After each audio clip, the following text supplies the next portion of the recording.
Okay, we're going to do color change in the middle of the row. I've knitted to where I want the colors to change. I'm dropping the red that I have been knitting with, and I'm just picking up the tan and continuing on for the rest of the row.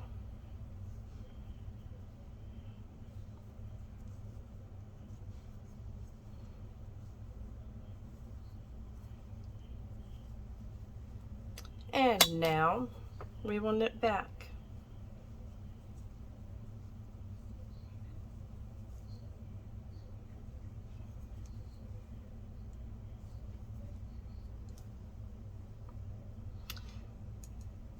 If you notice, this first stitch that we knitted is very elongated.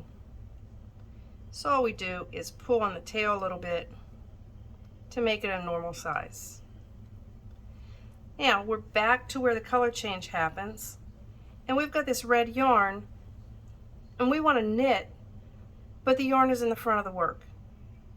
We don't want to take it over the top of the needle. We only want 3 red stitches. If we take it over the top of the needle, we are creating a yarn over and creating an additional stitch.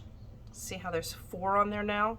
We don't want that to happen. So what we're going to do instead is to take this strand of yarn and move it between the needle tips to the back of the yarn.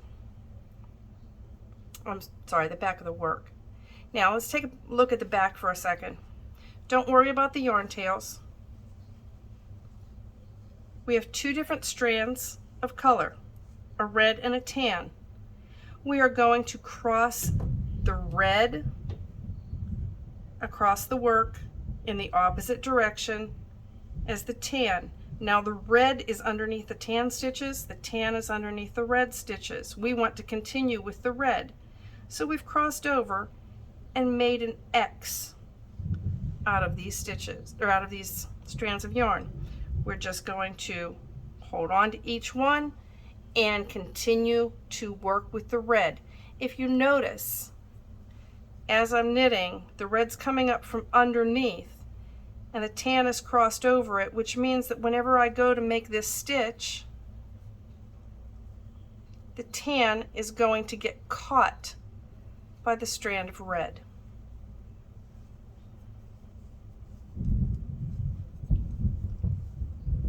All right, let's knit back to that color change.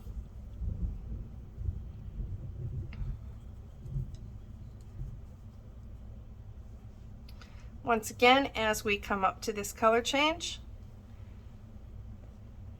we have the strand of tan that's in the front of the work. We need it in back. But if you look, you can see how that strand of tan was caught by the red on the previous row. So let's just move that strand of tan between the needles to the back of the work. On the back, we're crossing the tan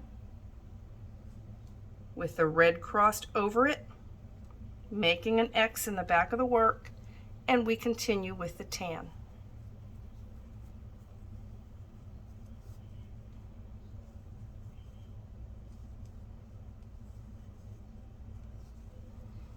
We'll knit back to the color change and do it again.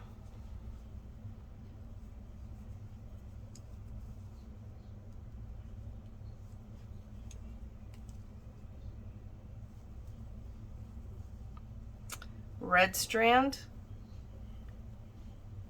is in the front of the work. However, it has caught the tan on the previous row. Take the red between the 2 needle tips.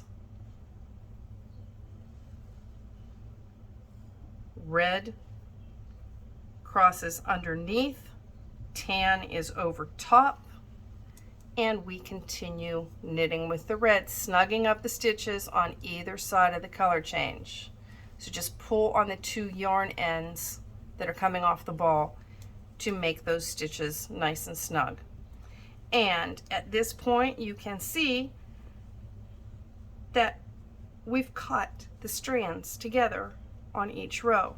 The only problem we have is this hole right here from where we dropped the red and started with the tan.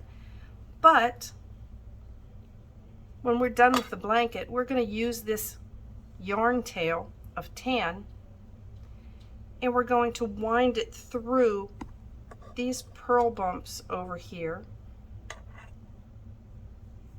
to close up that hole, and you'll never know the hole was there. That's it. Color change in the middle of a row.